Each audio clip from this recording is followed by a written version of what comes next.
What is y'all doing? What is y'all doing?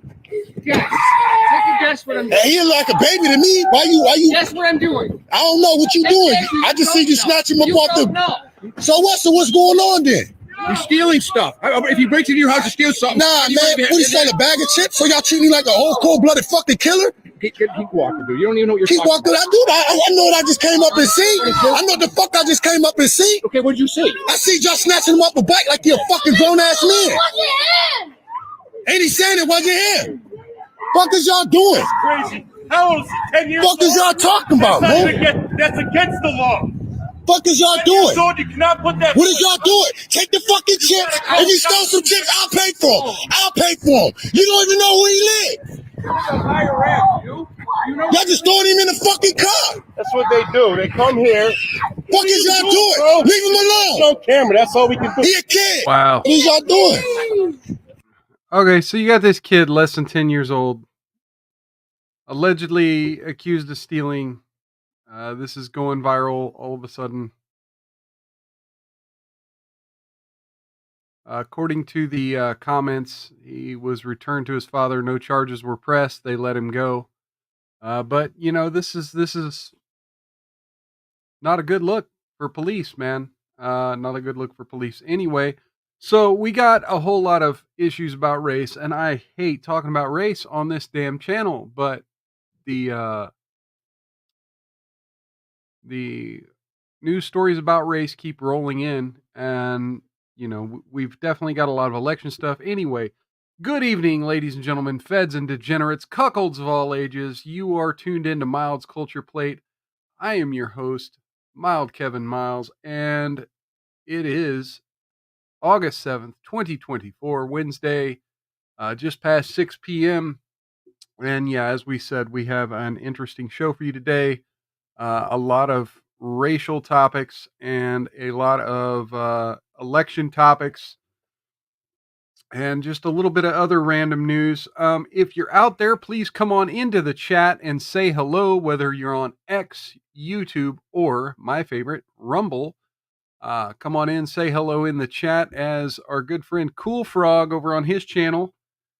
Check out Cool Frog's channel. He always has interesting topics and interesting guests going on. You know, just an amazing, amazing watch at the end of the night.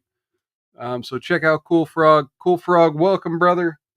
I'm going to go ahead and give him a cheers, as I will give you if you come on in and say hello. I'll give him a little toast. Drinking a little bit of the Buffalo Trace, the little bit that I have left. A little harder to find here in the Kansas City area.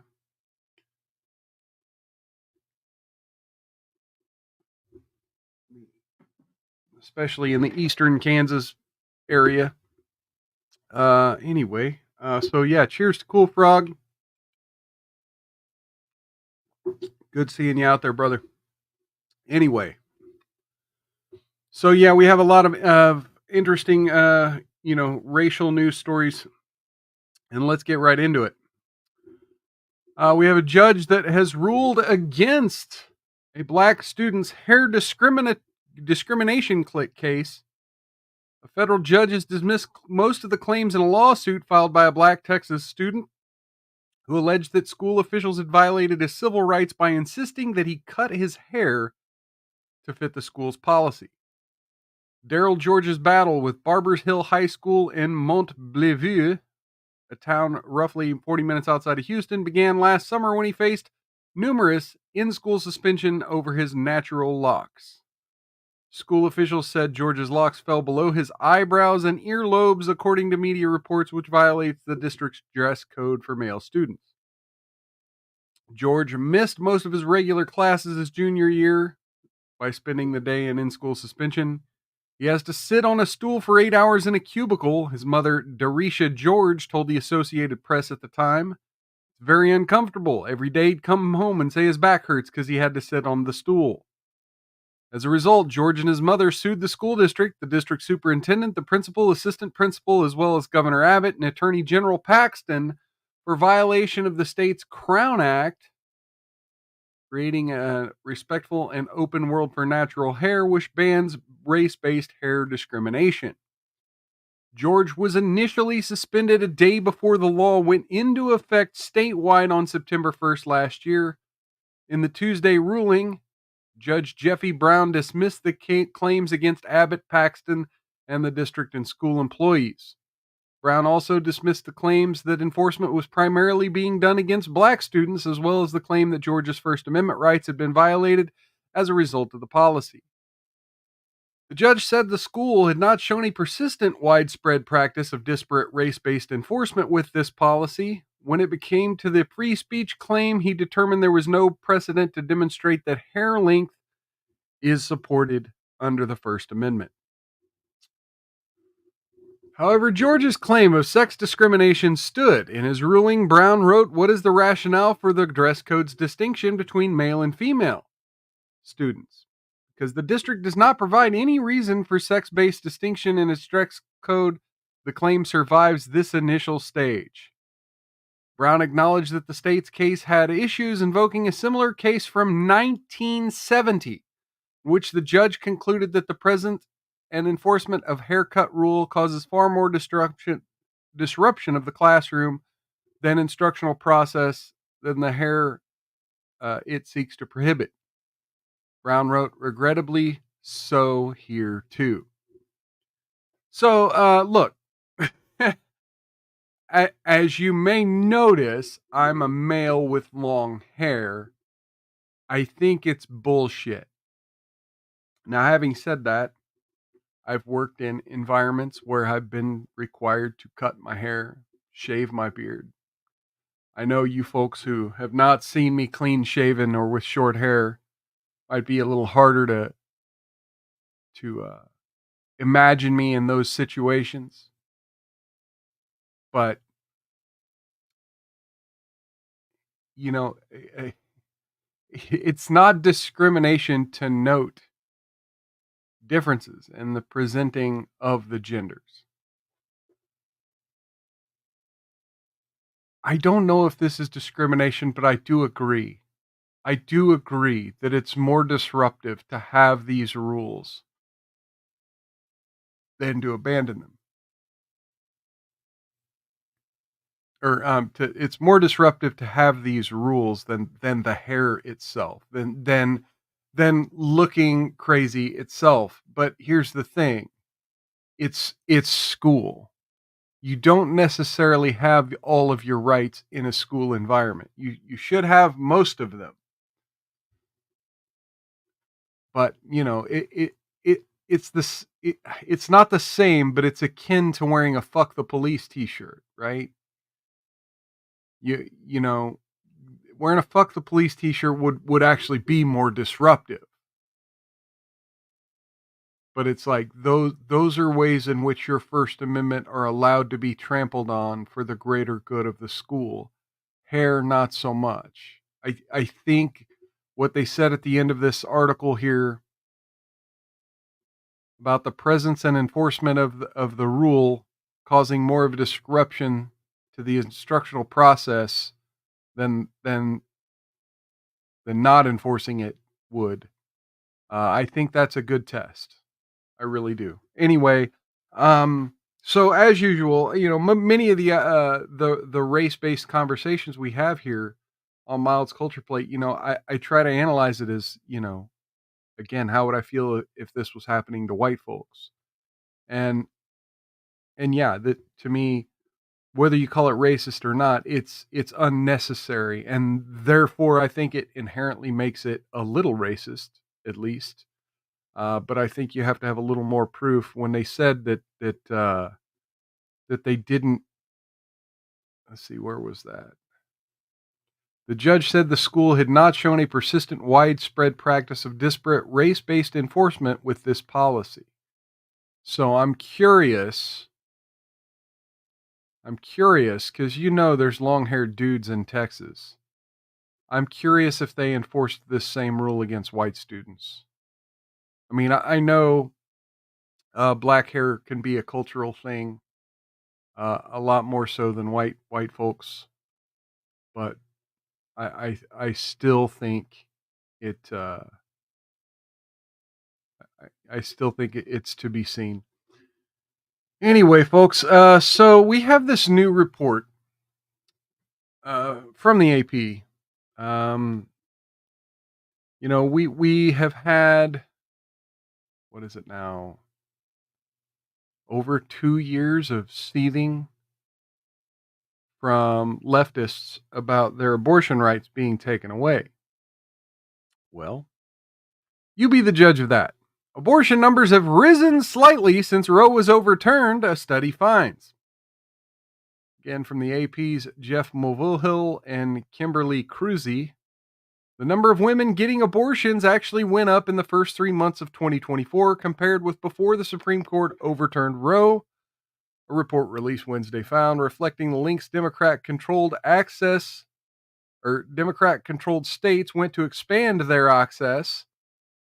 A major reason for the increase is that some Democrat-controlled states enacted laws to protect doctors who use telemedicine to see states and places that have bans, according to the quarterly We Count report for the Society of Family Planning, which supports abortion access. The data comes ahead of the November election, in which abortion rights supporters hope the issue will drive voters to the polls. In some places, voters will have a chance to enshrine or reject state-level abortion protections. Fallout from the Dobbs ruling in 2022, Women's Health Organization has remade the way abortion works across the country. The We Count data, which has been collected in a monthly survey since April 2022, shows how those providing and seeking abortion have adapted to changing laws. Survey found that the number of abortions fell to nearly zero in states that ban abortion in all stages of pregnancy, and it declined by about half in places that ban it after 6 weeks before many women know they are pregnant. Again, I call, the many is the weasel word there. 14 states are enforcing bans on abortion at all stages of pregnancy, with some exceptions, and 4 others borrowed after about 6 weeks of pregnancy. Numbers went up in places where abortion remains legal until further into pregnancy, especially in states as Illinois, Kansas, and New Mexico, which border states with bans. And then here we have a little chart. If you're in Florida, went up 1,275.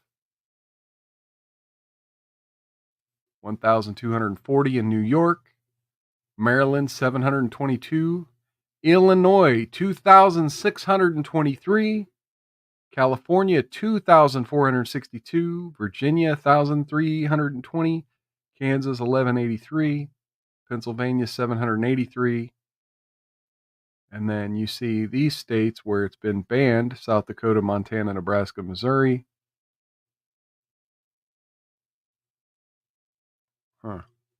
Report estimates that if not for the post-Dobbs bans, there would have been about 9,900 more abortions per month and 208,000 total since in those states.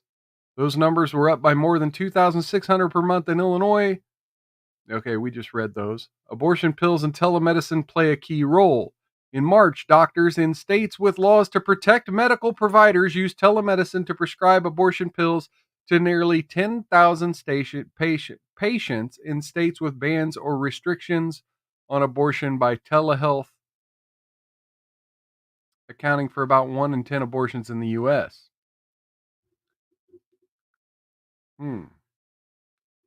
Laws to protect medical providers who use telemedicine to prescribe abortion pills started taking effect in some Democratic-led states last year. It eases the burden on clinics, said Ushma Upadhyay, University of California, San Francisco School of Medicine professor who leads We Count. So it creates more space by people who are coming to clinics. Abortion opponents say the fight over the abortion drug mifepristone isn't over after a narrow Supreme Court ruling that preserves access to it for now. But so far, there have not been legal challenges to shield laws. Latest edition of the survey covers the first 3 months of the year, when it counted an average of just under 99,000 abortions per month, compared to 84,000 in the 2 months before Dobbs. January is the first time since the survey began that it has counted more than 100,000 abortions across the country in a single month. The tracking effort collects monthly data from abortion providers across the country, creating a snapshot of abortion trends. In some states, a portion of the data is estimated. Well, okay, there we go. An estimated, so it's not perfect. Effort makes data public with a less than 6-month lag, giving a picture of trends far faster than annual reports from the CDC, where most of the recent reports covers abortion in 2021. Before the late shield laws began kicking in, and before we started tallying them, people were still getting some pills in places with the bans. One of the 6 states where abortions increased was Florida. That changed in April when a ban after 6 weeks gestation took effect. The data does not yet reflect that change. The policy could change again through a November ballot measure that would make abortion legal until viability, generally considered to be around 23 to 24 weeks of pregnancy, and needs at least a 60% approval to be added to the state constitution. One vote against it will come from Mia Adkins. Okay, I don't give a shit about Mia Adkins. Florida International University. An amendment to protect access could be on the ballot in Arizona, a political battleground state where court cases have swung abortion policy and access since the Dobbs ruling. State Supreme Court ruled in April that Arizona should enforce an 1864 ban on abortions at all stages of pregnancy. I keep wanting to say stations. What the fuck? Only for lawmakers to repeal that law. The state's ban on abortion after 15 weeks of pregnancy remains. The ballot measure would expand it to 24. In Missouri, which outlawed almost all abortions and where nearly none were reported in the new data, election officials could soon certify whether a proposed constitutional amendment guaranteeing abortion rights received enough petition signatures to qualify for the ballot. University of Missouri political scientists, and again, all these people from universities, all these left-wing university professors and scientists. Perevril Squire said that if the measure is on the ballot, it could draw out enough Democratic voters to help swing a few competitive legislative races. They can seize on the personal freedom arguments the Republicans have generally owned over recent elections, he said. AP writers Sejal Govindario Phoenix and David Lieb in Jefferson City, Missouri contributed to this report. Okay. So there you have it. More babies dead now than before we supposedly threatened women's rights. Oh, folks. Oh, my Lord. So I caught this video just this next video I'm going to show you. I caught it just scrolling through my feed right before the show. I don't exactly know the context, but we're going to play it. And I'm going to play it essentially as a follow-up to a story we covered last week of all of the chaos happening in the UK. And so what's going on in the UK essentially is that you had children murdered, about 14 people stabbed, and this gentleman was of Rwandan descent, but he was a British citizen. And there was this narrative that, oh, you know, people are protesting immigration, and yet the perpetrator was not an immigrant. But what those news reports that were calling British nationalists essentially racist failed to mention is that at the vigil for the victims of this horrendous attack, a man, I believe, of Pakistani origin, who was an illegal immigrant, showed up with a machete and was getting aggressive with people, threatening people. And that caused the racial tension. And over the last 6-7 days, the racial tension in the UK has grown, with people leading protests, getting arrested for leading those protests, people who were attending those protests being found and arrested. People who have posted racially insensitive things on social media being arrested. And so there is no freedom of speech in the UK. I mean, there's not a whole lot left in the United States, but in the UK, you cannot be racially insensitive. You will go to jail. Anyway, so here's the latest. Yeah. And so a lot of the comments on this video essentially are saying, why does this video remind me of the ISIS beheading hostage videos? Like, why does this remind me of a hostage video? Hello, assalamu alaikum. My name is Phil Hutchinson, and I am the superintendent for Greater Manchester Police based in Oldham.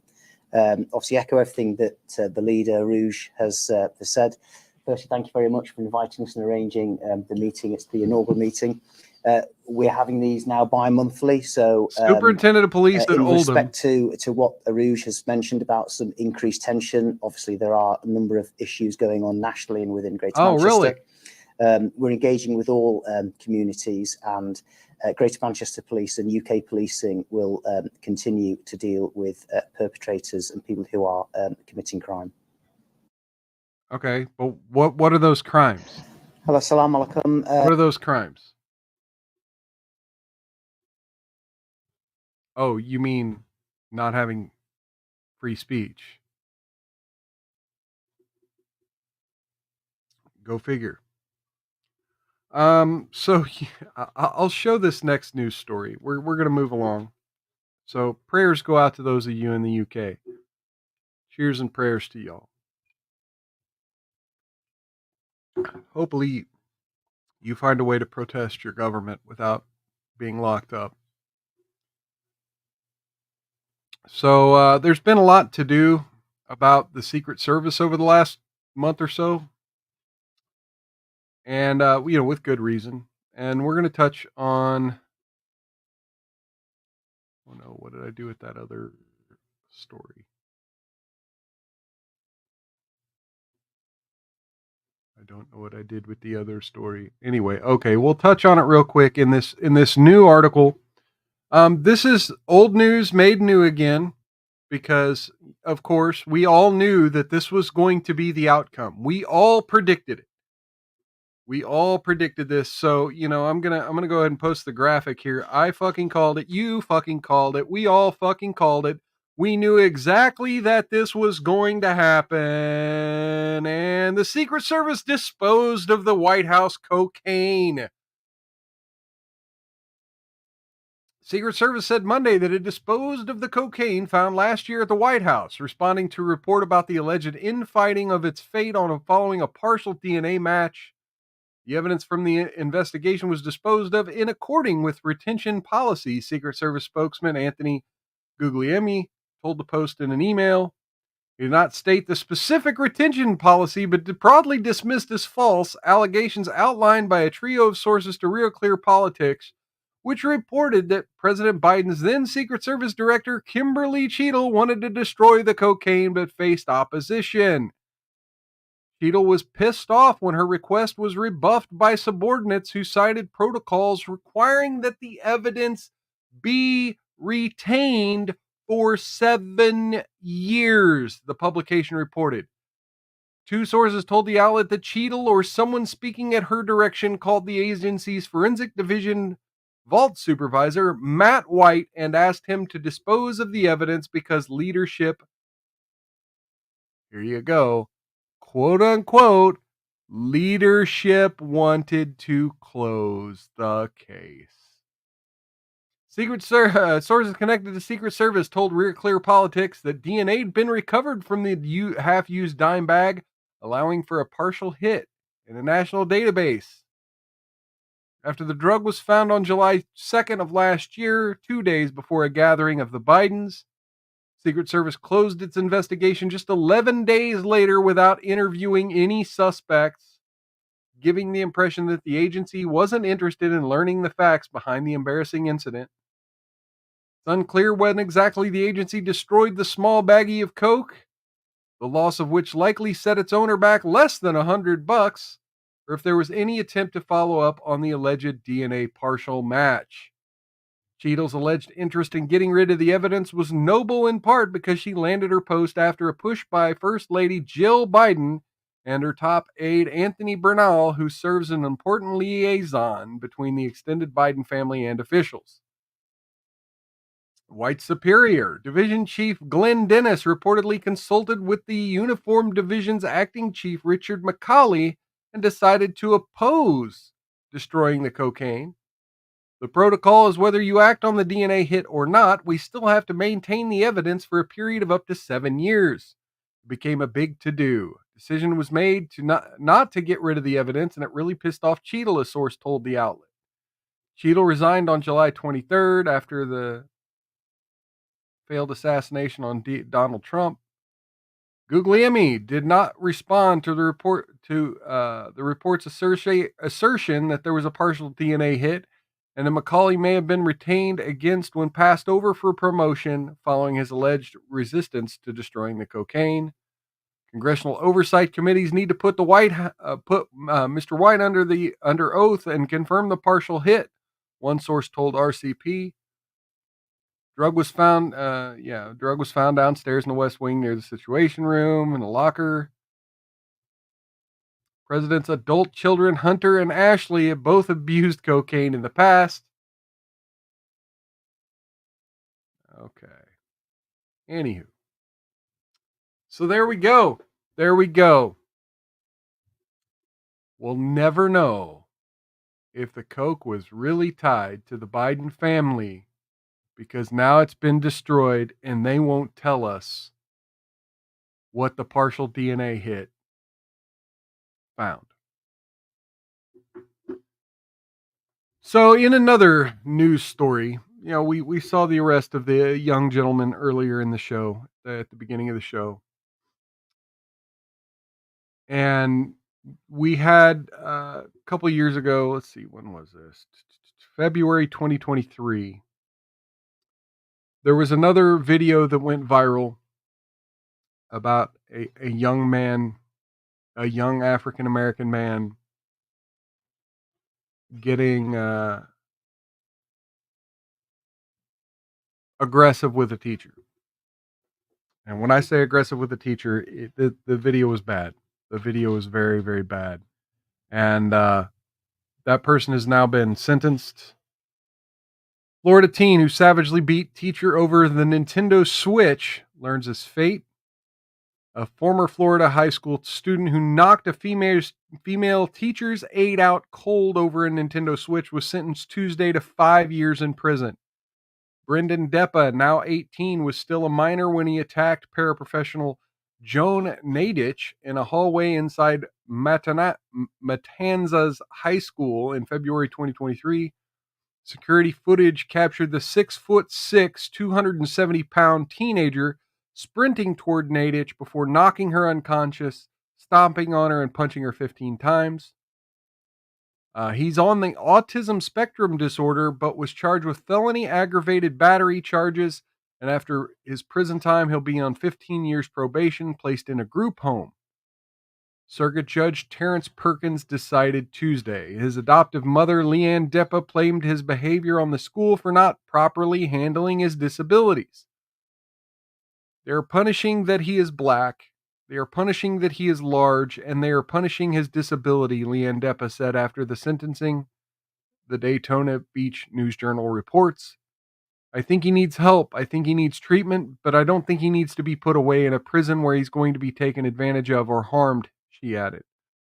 I told the school that being hungry was a trigger, noise was a trigger, being told no was a trigger, that being corrected in front of other people was a trigger, and electronics was a huge trigger, Leanne Deppa said. On the day of the attack, Nadich had asked another teacher to take away Deppa's Nintendo Switch. When he heard of her plan, Deppa allegedly called Nadich a bitch and a whore and spat on her as she exited the classroom. Deppa initially pled no contest to the charges. His lawyer argued he should be tried as a juvenile since he attacked Nadich when he was 17.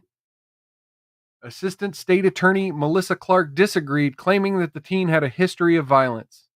The judge sided with Clark, saying Depa previously had numerous battery charges. Wow.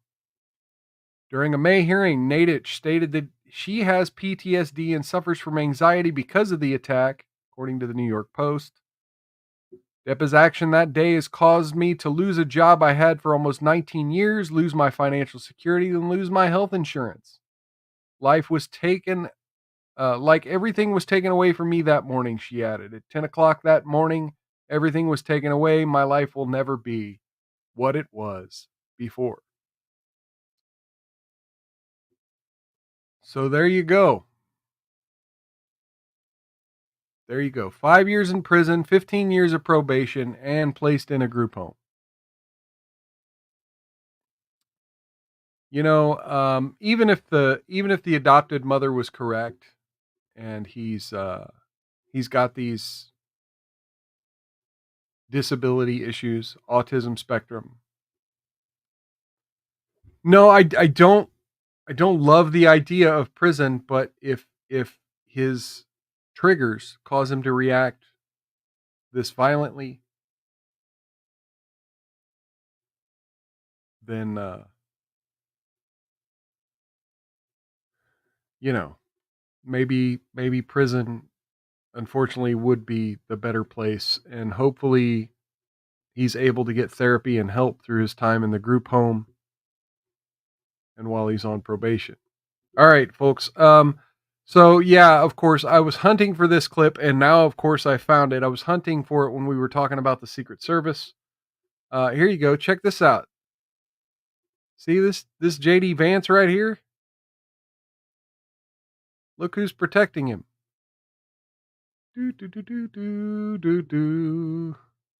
It's old girl.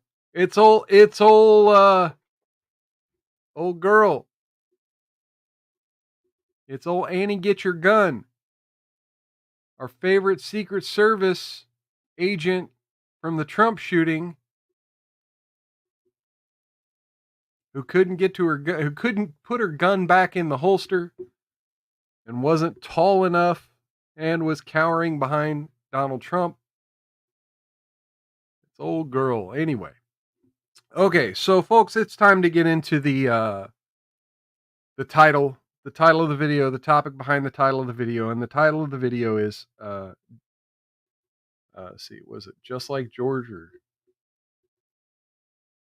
I forgot what I titled the damn video.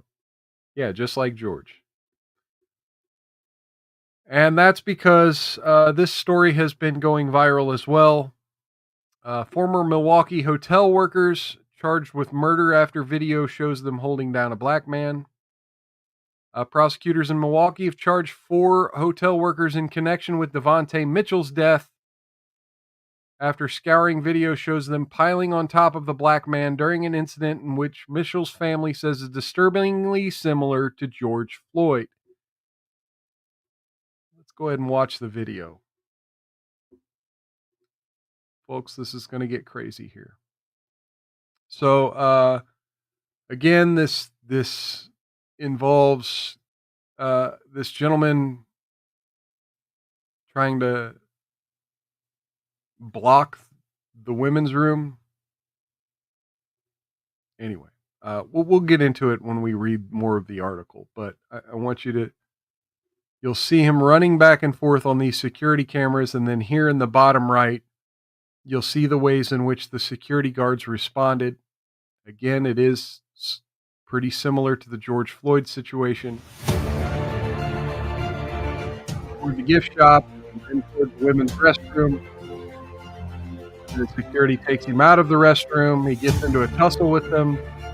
They're trying to restrain them. He's resisting a little. He's trying to hold them off. They keep pulling him down. They get him on the ground, and as you can see, they drag him into the foyer, nearly ripping his shirt off in the process. He tries to hang on for dear life to get away from this guy.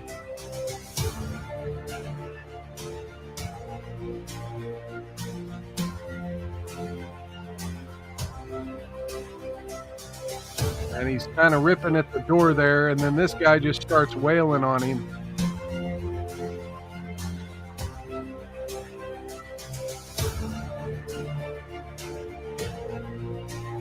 And now here's outside, his pants are falling off, and they're literally on top of him, kind of beating on him a little bit and applying pressure, and now he's dead.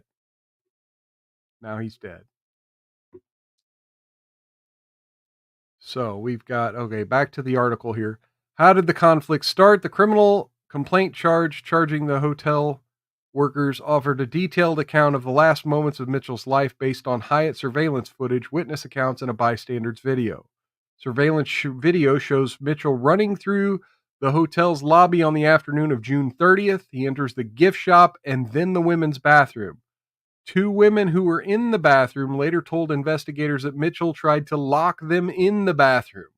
One woman said she told him to let her out, but he refused. She was eventually able to push past him. Video shows an off-duty security guard, Brandon Turner, dragging Mitchell out of the bathroom. He and a hotel guest then get in a scuffle with Mitchell and drag him across the lobby, through the foyer, and out into the hotel circle driveway. At one point, Turner punches Mitchell 6 times. Once outside, the hotel guest returns to the building, but the on-duty security guard, Todd Erickson, and a bellhop, Herbert Williamson, and front desk worker, Devin Johnson Carson, helped Turner hold Mitchell down on his stomach for what the complaint says was 8 to 9 minutes. Johnson Carson would later tell detectives he heard Mitchell groaning and saying stop and why and something about breathing. Erickson told Mitchell that I don't want to hear that, followed by a profanity. Johnson Carson also said Erickson struck Mitchell with a baton.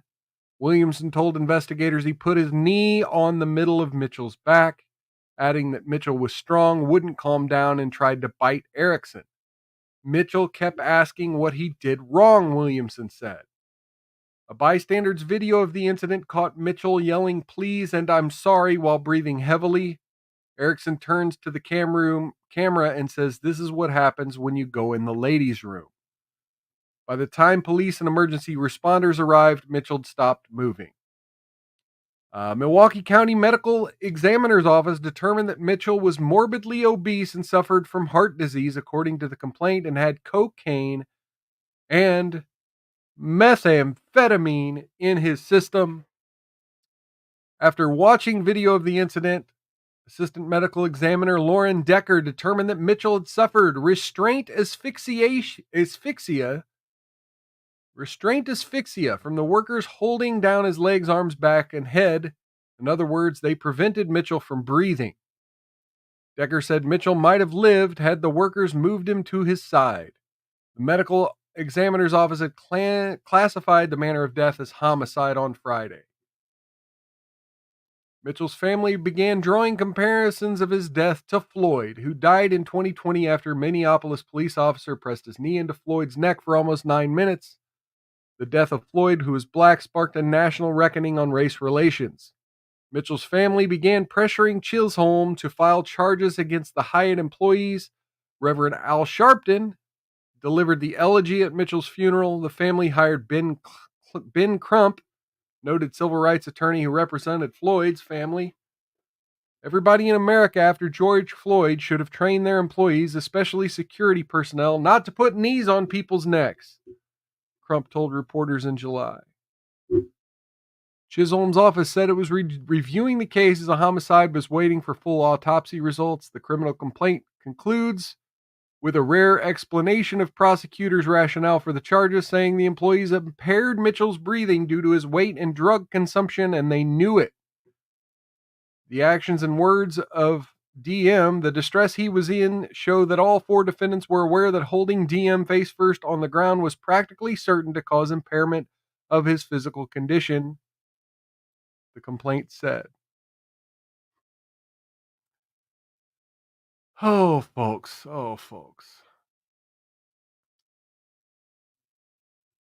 Cool Frog says it was the fentanyl. But this says cocaine and methamphetamine. So, I mean, are you talking about Floyd?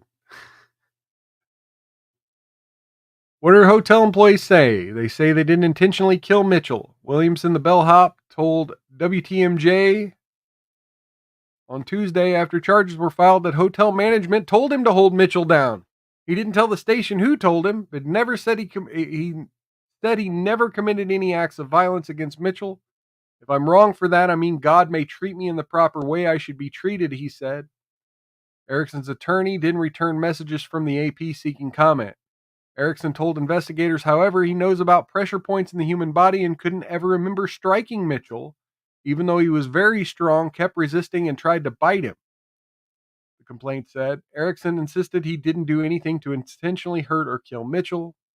According to the complaint, Turner told a detective he heard women screaming in the bathroom, and Mitchell was trying to lock himself inside. He said Mitchell tried to reach in his pockets, calling him names, and swung at him first.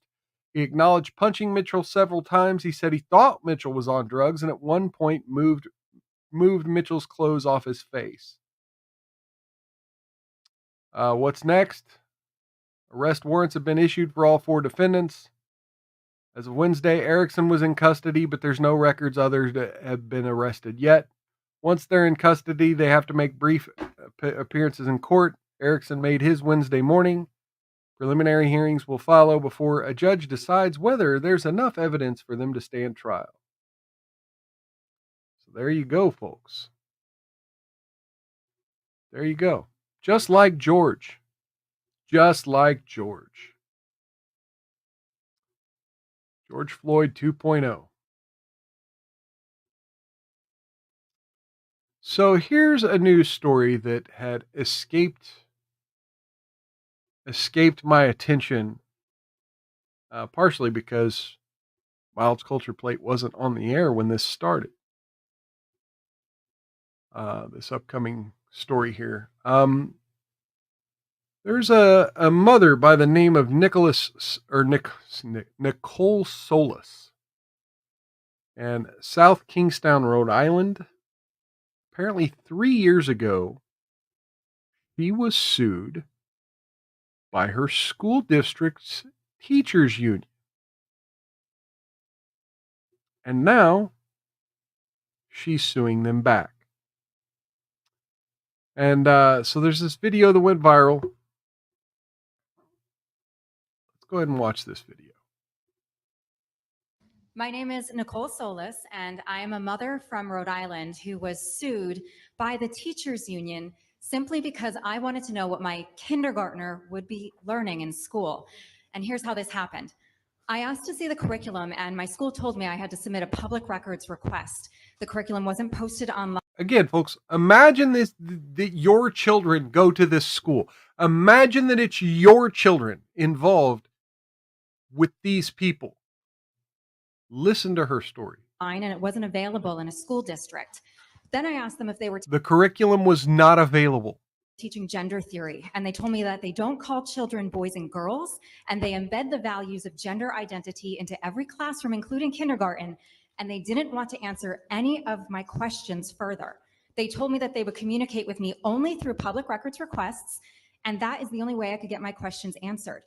And when I did submit the public records request that they told me to submit, and I submitted hundreds because I had hundreds of questions, my school board then put my name on the agenda of a public school board meeting. Okay. So you file an open records request because the teachers won't talk to you, the principals won't talk to you, the school board won't talk to you, won't tell you what the curriculum is, won't publish it on their website, won't give it to you at the school when you're meeting with them over your child. So you file a public records request. When they get the public records request, then all of a sudden you are the main event at a school board meeting.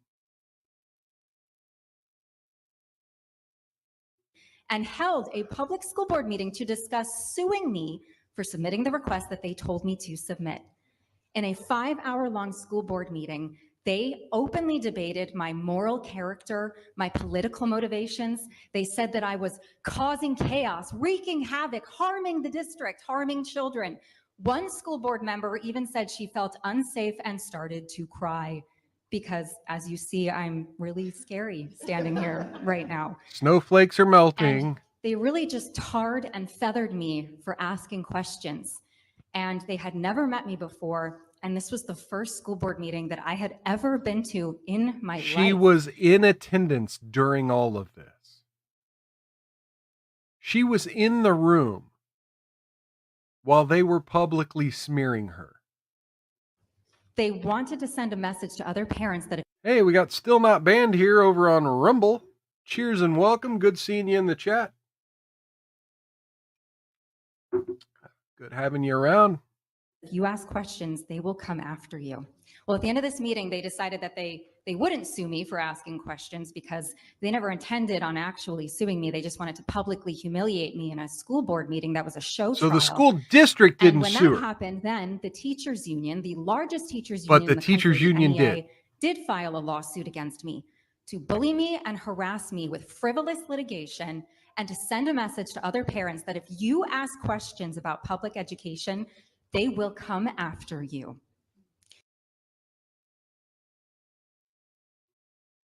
There you go. So that's her story, and yes, now she has decided to sue them back. Hang on, folks. Let me remove that so I can clear my messages here. Okay, there we go.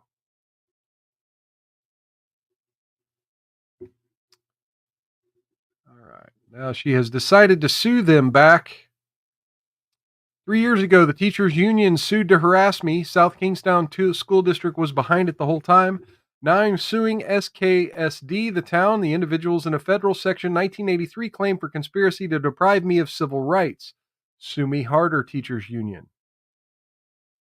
Today's politically charged environment where schools around the country are turning their classroom into breeding grounds for bias and discrimination, Ms. Solis wanted to know that if she was sending her daughter into an environment where she would be exposed to the controversial doctrines of race, critical race theory, gender identity, and the hate, guilt, and racial biases these worldviews generated. In 2020, the South Kingston School Committee established the BIPOC Advisory Board to determine if school district policies did not promote inclusivity and equity for a more inclusive and anti-racist district.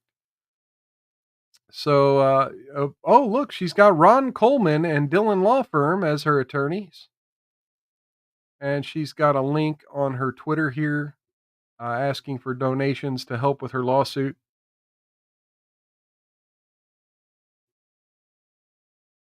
Still not banned here. Fell asleep not too long ago. Well, hope you had a good nap, sir. Hope you had a good nap. And so, yeah, just type, it's Nicoletta0602 on Twitter. You could search for Nicole Solas on Twitter and you can find her pretty easily because that's what I did when I ran across that viral video.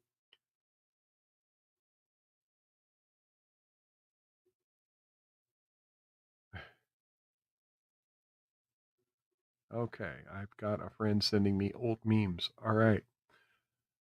Let's see. In other news, we covered this a week or two ago.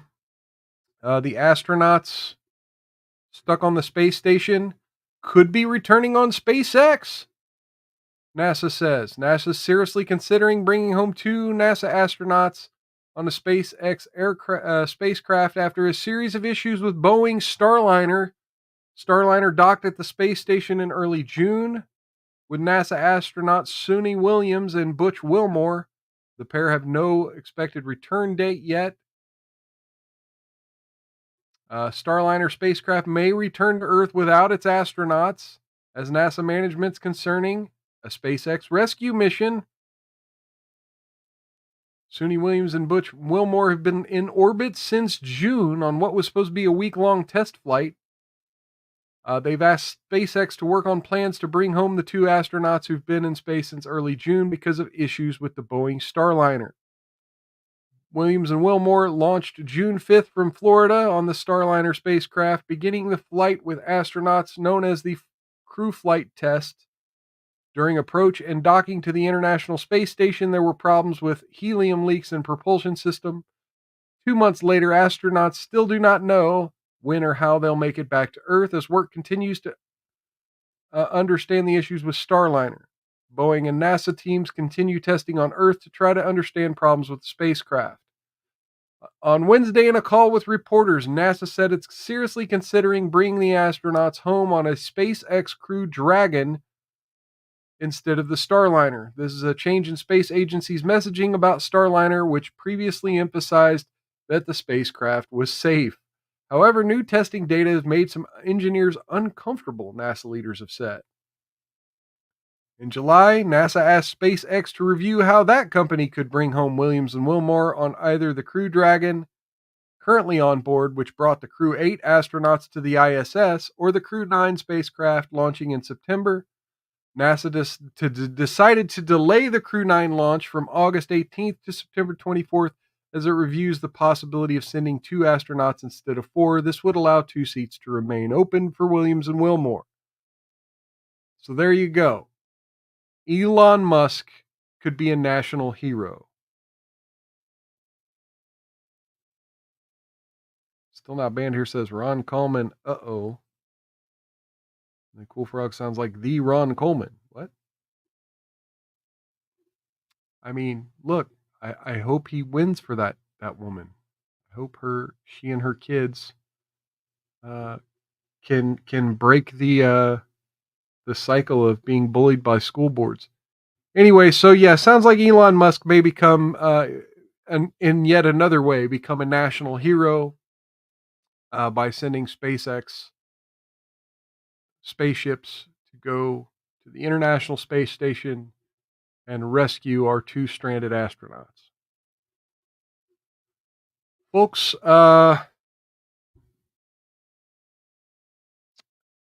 if I were to say the following word, what's the first thing that comes to mind? The following word is Maricopa.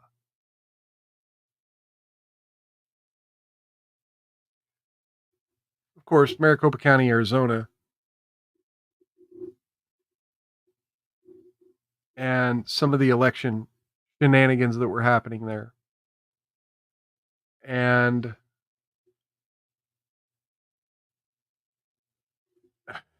still not banned here, says scary to be stuck in space. Yikes. Yeah.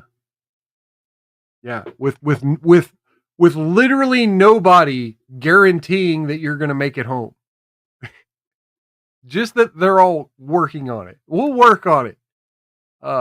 Scary. Anyway, so I bring up Maricopa because, of course, we're on YouTube, and there are. I got to be careful talking about election shenanigans. So the next 2 news stories, I got to be real careful with. But these next 2 news stories didn't happen in Arizona; they happened in Georgia. I want to be particularly careful how I report these things because we are on YouTube and X. Yes.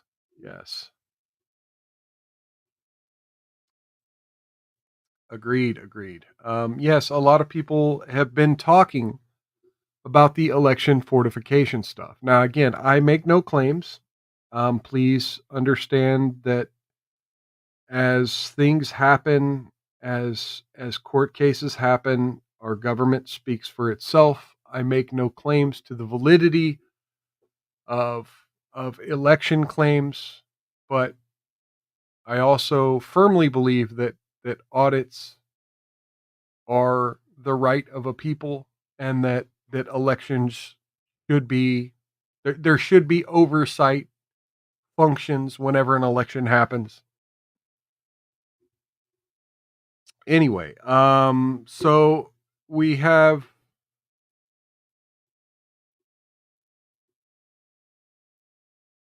interesting things happening in Georgia, and here's one video of people here. Georgia owes President Donald J. Trump an apology. President Trump has been indicted by Fulton County. may I remind you that Fulton County has been found to be in violation of election law not once. You know, Fulton County is definitely right up there with Maricopa County in the kind of things we think about. Now, of course, Fulton County, you know, where Trump had been indicted by Big Fanny, who, you know, obviously put someone that she was having relations with in charge of Trump's case, and had even ran on trying to hold, quote unquote, hold Trump accountable. And, you know, now voters For the hand audit, but twice for the machine count. Fulton County has been found to be in violation of election law, not once for the hand audit, but twice for the machine count. And now we can prove that they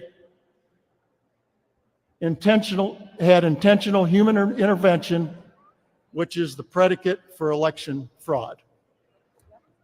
Georgia owes President Donald J. Trump an apology. There you go.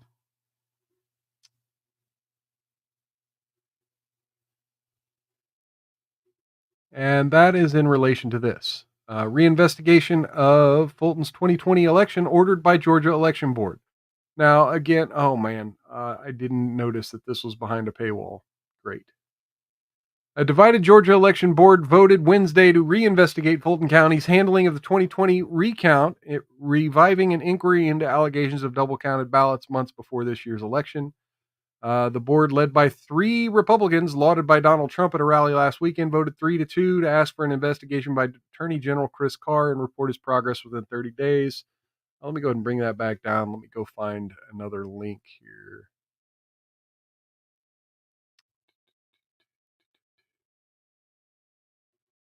See, it's going to be hard to find because, okay, I'm just going to skip that for now. You heard the important parts of that. Hey, we got Salty Saiyan over on Rumble. Cheers and welcome. Wisconsin needs the same. Yep. Good seeing the chat, Salty Saiyan. I noticed you were in chats of other streamers today. I thought about saying hi, but I got a little busy. Anyway, so we got this other news story out of Georgia. See, this is the hard thing is they bombard you. You know, you get a win in one of these particular locations, and then they want to bombard you with news about that particular location that doesn't necessarily. Who let the AWOL commando out? Hey, we got a Sanglan 86. Cheers and welcome. Yeah, we'll be talking about the AWOL commando here in a minute. But right now, we're still talking about Georgia. Georgia board grants local officials a new power over certifying election. Across the country, conservative organizations and allies of Donald Trump have sought to grant local election officials more authority over the certification process. Now, notice this particular article I grabbed is from the New York Times. I could not find a pro-Trump source or a neutral source even. Every single news outlet I saw that was carrying this story off of Google. Now, again, I'll get into the Google stuff. You know what? No, let me go ahead and get into the Google stuff now. Apparently, both political candidates are upset at Google right now. And Google just lost an important court case, essentially declaring that it had a monopoly over searching and advertising, right? They just lost this court case the other day. A judge had determined that they were guilty of violating antitrust.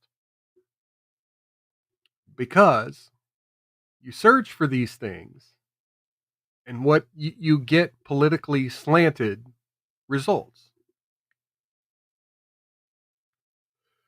Now, I was looking on Google News. I could not find a right-wing or neutral source. Every one of these articles talks about how dangerous it is for Republicans to be able to stall elections by asking for recounts and certifications. Cool Frog says hi to Salty and Sanglant. Sanglant says hi back. Good stuff. Good to see people unifying in the chat. Welcome everybody. Okay, so here we go. From Nick Corasanti, and let's go ahead and look at this guy real quick.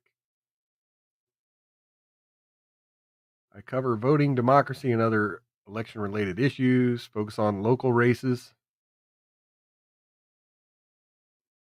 Times New Jerseyan correspondent. I mean, okay. Nothing overtly left-wing here, but you do work for the New York Times. So let's look into this.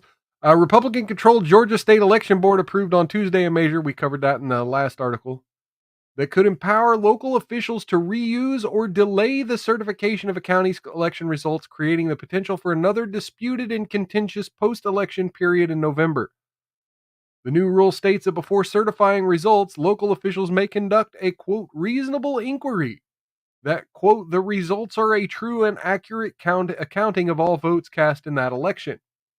Though seemingly innocuous, the language implies that the local election officials are awarded a level of discretion in the decertification process, a suggestion that runs counter to decades of settled Georgia law delineating how results are officially certified. State law dictates that officials, quote, shall certify an election, making that process effectively ministerial. Disputes over alleged fraud or major errors are typically left to recounts and courts. The decision by the board worried Democrats and voting rights advocates that the process could be weaponized if former President Trump lost in November. Across the country, conservative organizations and allies of Trump have sought to create new laws or win court rulings granting local officials more authority over the certification process. In Arizona, Copa County, conservatives are targeting the state's election manual with several lawsuits. And in Nevada, an official in the state's second largest county refused to certify a recent election, setting up a legal test at the state Supreme Court. And in Georgia, even before the state election board's meeting before Tuesday, allies of Mr. Trump were seeking a similar resolution in the courts. In May, the America First Policy Institute filed a lawsuit on behalf of a member of Fulton County Election Board, arguing that she had the discretion to refuse certification and conduct an investigation because as part of her oath, she had sworn to, quote, prevent fraud, deceit, and abuse. If it's in your oath, you got to do it. The legal effort to remake election certification has been accompanied by a surge in local officials voting against certification despite state and federal law dictating differently. Since the 2020 election, members of state and local... You see the weasel words here? Oh, state and federal laws said you have to just certify whatever's handed to you, no matter what's handed to you, right? It could have been created in the back room of a McDonald's and then handed to somebody you might know, and then they hand it to you. Oh, yeah, no, it was just handed to me, so I'm going to certify it. Since the 2020 election, members of state and local boards have voted against certification more than 20 times across 8 states, according to a list compiled by Protect Democracy, a quote-unquote nonpartisan group that tracks anti-democratic trends in the U.S. Republicans on the Georgia board who voted in favor of the new rule on Tuesday said it was a reasonable step to ensure accuracy. We're not actually asking for a full election audit, said Janice Johnson, one of the 4 Republican board members. We're just asking for a reasonable inquiry. But John Furvier, the Republican chair of the board, said he could not support such a broad rule and argued for specific guardrails. Democrats, election officials, and voting rights groups have denounced what they characterize as an effort to, quote, destabilize the certification process, claiming it would, quote, invite chaos into elections, undermining trust, and creating a framework for subversion. Inconsistencies in certification could tie up both counties and the state in expensive and time-consuming litigation. Christian Nabbers, the Georgia State Director for All Voting is Local Action, a voting rights group, said during the board meeting. The This could result in counties missing the certification deadline, but also in undermining public trust and confidence in our elections. Oh my God. If we investigate the crooked, damn it. If we investigate whether things are bad or not, it might make people think they might be bad. So let's not investigate. Again, not making any claims about the validity of elections. Please trust your local election officials. I am not being demanded by YouTube to say this. It is truly what I believe. Thank you. Fears are also growing that the Georgia State Election Board, which is made up of more Republicans than Democrats, is increasingly partisan.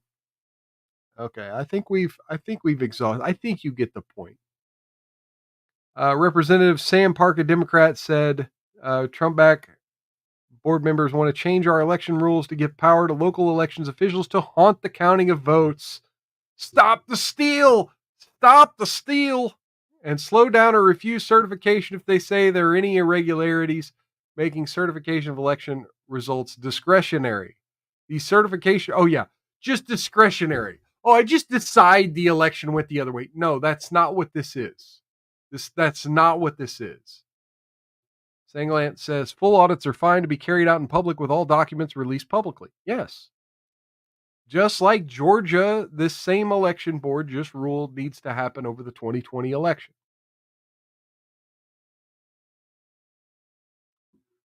All right, folks. Just crossed 7 o'clock. What do we have time for here? Okay, we're going to talk a little bit about the election. I was going to talk about tipping, but we'll save that one for Saturday show or something. Let's talk about the election. Look, one of the things I like to cover, probably the thing I like to cover the most on this channel is media narratives.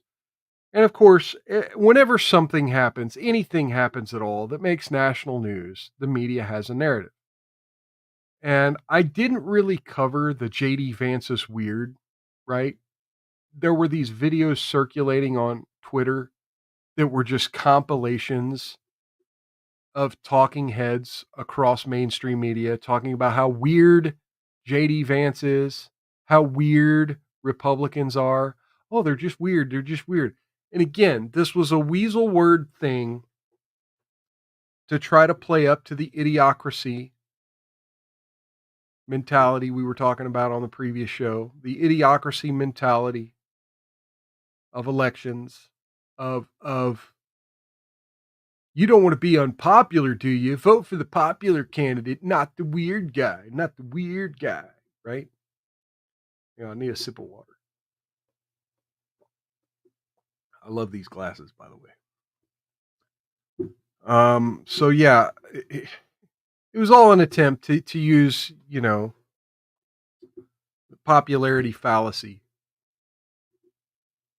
Well, we now have a running mate that has been decided in the Democrat Party, and the new narrative has dropped.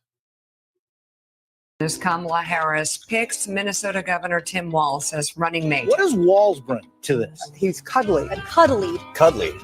I think she went for maybe a little more of a cuddly choice. Tell us more about the texture of the man. He seems to almost have a twinkle in his eye. Tim Walz is the opposite of weird. Tim Walz meets America. He sounds like, a football coach. He's a hunter that you could visit with at the hardware store. In a dictionary, if you had weird and anti-weird, you'd have Tim Walz's picture there. I bet knows how to make a good hot dish casserole. He's very down to earth. It's his authenticity. Authentic communicator. The word joy came up a lot. He's joyful. He seems happy. A happy-go-lucky Happy, warrior. happy, joy, cuddle, A joyful warrior. He is one Not happy weird. warrior. A happy warrior. The happy warrior. Nice guy. Good guy. A very nice person. Reliable. Definitely affable. He's an extremely affable individual. Very affable, plain-speaking way, a folksy vibe. This folksy idea. Terrific vibe. Vibes election. Kind of a folksy guy. The idea that Tim Walz is some lefty is just not true. I don't think either of them are Bernie Sanders progressive. A rather safe pick, I think. Okay, so that was my former senator saying that the idea of him being a far lefty is untenable. Ladies and gentlemen, one of the scandals that has blown up over the past 48 hours was that Tim Walz signed a bill saying that Minnesotans had to pay to put tampons in boys' bathrooms in Minnesota schools. That's not far lefty. I don't know what is. I think a safe pick. The safe choice. This is a do no harm pick. Do no harm. He's just more of a vanilla pick. It's a younger version of Joe Biden. We got Brett Summer. We've got coconut tree memes. There's joy in the Democratic Party right now. Those outside Joy of in the Pittsburgh Democrat Party. loves Tim Walz. So talk about Walz. Okay, so there you go. See. I don't know what Washington Free Beacon put that compilation together. Oh my lord. So yeah, cuddly. Look, to say Tim Walz is a lefty is an understatement, and they're just trying to continue their appeal to popularity. And again, this goes back to what I was saying on last week's show, is that this is their campaign strategy. This is the Harris Walz campaign strategy. In all of that nice, all of that cuddly. Now, granted, it was compiled, all of it was taken out of context. But have you heard anything about Walz's policies, about what he plans on doing for America? Have you heard anything from Kamala Harris about her policies, about what she plans on doing for America? I want to point you folks to a thread on Twitter. And I will actually retweet the thread right now. On X, excuse me. On X, oh my God, I did it. I dead named X again. I got into it with someone about the bathroom policy I just mentioned, Tim Walz's bathroom policy. And someone replied with, this is such an aggressive tweet. And I was like, wait a minute. You're calling me a transphobe, but you just dead named Twitter. Like, anyway. Oh yeah, his changes to Minnesota's border-line law are downright sick. Yeah. There's a lot of his policies that just scream far leftist. But anyway, so yeah, I'm going to show this real quick. This is a thread from @as the world burns with a Z, essentially talking about Kamala Harris's policies. So as we showed last week, Kamala Harris's website does not have her platform. So yeah, things Kamala Harris supports: abolishing ICE, decriminalizing illegal crossings, defunding the police, mandatory gun buybacks and confiscations, nationalizing energy, banning fracking, banning offshore drilling, abolishing the filibuster, supporting the G&D, ending private health insurance, free health care for all, including illegals, amnesty for illegals, ending the death penalty, abolishing prisons, ending cash bail, ending mandatory minimum sentences, carbon taxes, child gender reassignment surgery and hormone therapy. And there are actually media clips about each one of these topics in this thread that I just shared on X. You can find the link down in the description. Or if you're watching on X, just click my profile there. And I just retweeted this. Please check this out. If you don't believe me about what Kamala Harris's policies are, believe As the World Burns here. They brought the receipts. So, you want to talk about far left policies, you don't get more far left than all of the things we just mentioned.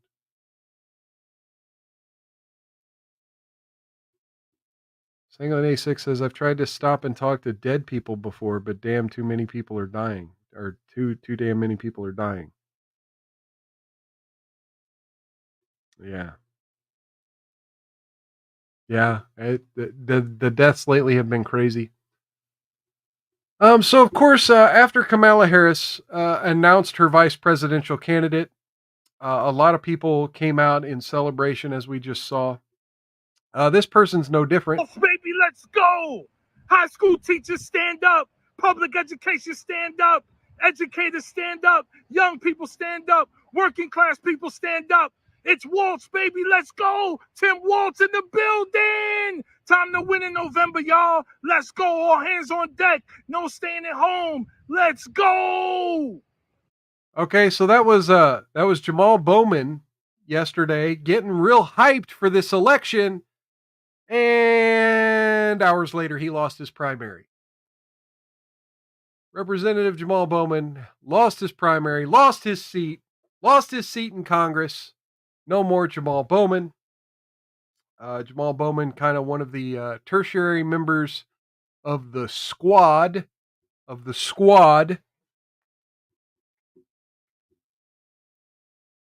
who were handed yet another loss right after that. And here's Congresswoman Cori Bush giving a concession speech after she also lost her primary and therefore her congressional seat. Pulling me away from my position as Congresswoman. All you did was take some of the strings off.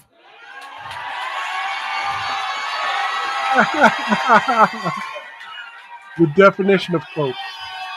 Let's be clear. Let's be clear. Let's be clear.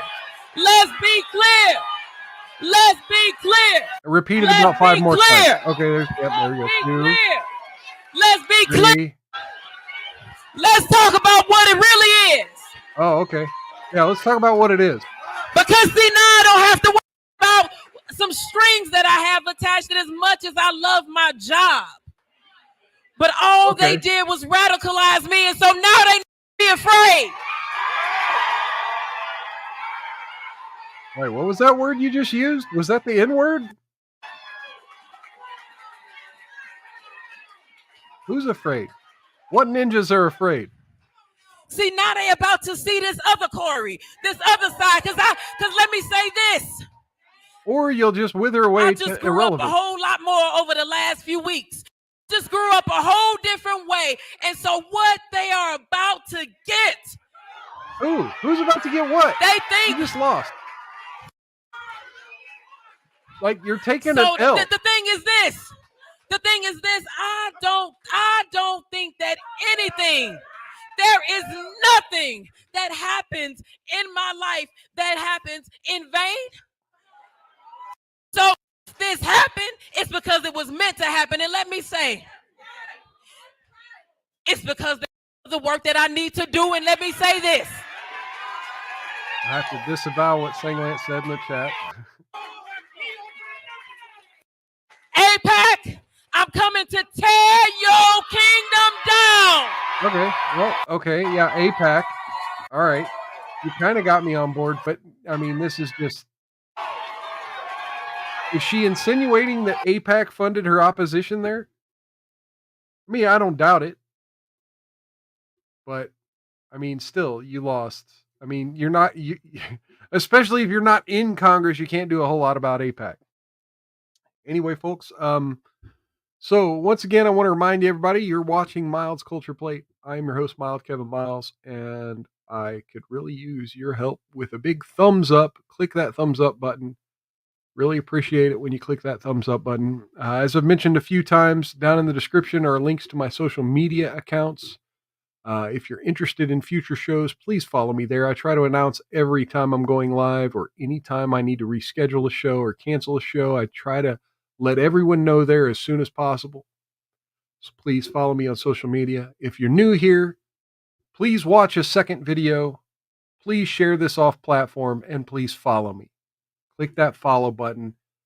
Those 3 things I just mentioned are the best ways that a new supporter could do to help grow this channel and grow this community and help algorithms send this out to more of us, because I do this mostly for y'all, for people like Sanglant to make racist jokes in my chat. I do this because y'all come into my chat and y'all make this worth it. you folks really make this worth it. You know,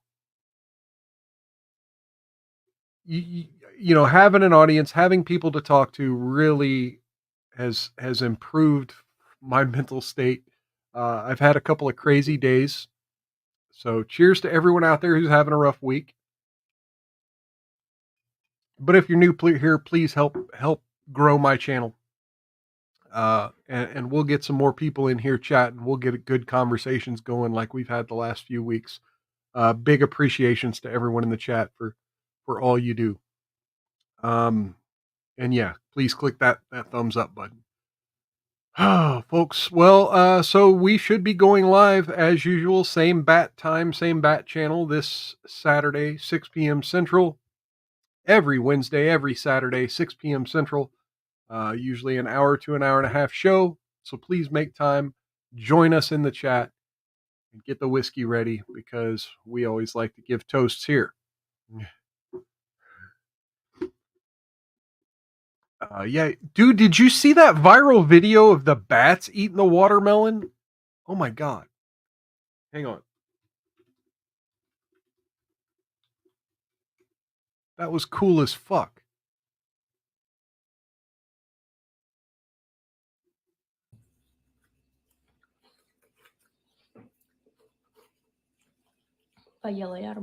These bats are watermelon fans, dude. These bats love this. What? Look. Oh my God. В принципе, я не рассчитывала, что мне что-то достанется. Is this in Russia? What language is this chick speaking? Вы решили его доесть. Anyway, so cheers to all the watermelon fans out there. Watermelon's good shit. I don't care what race you are. Watermelon's good shit. All right, folks. So yeah, join us next week, 6 p. or join us on Saturday. Excuse me, 6 p.m. Central, same bat time, same bat channel. We'll cover whatever viral things are happening. We'll probably talk about women, and we'll do the Love Does Admonish segment as we do every Saturday. Until then, folks, take care of yourselves. Take care of one another. Outlast those haters. Most importantly, don't get any on you, because if you do, then you got to rub it in real good. Have a good week, everybody. Take care, everybody. Peace.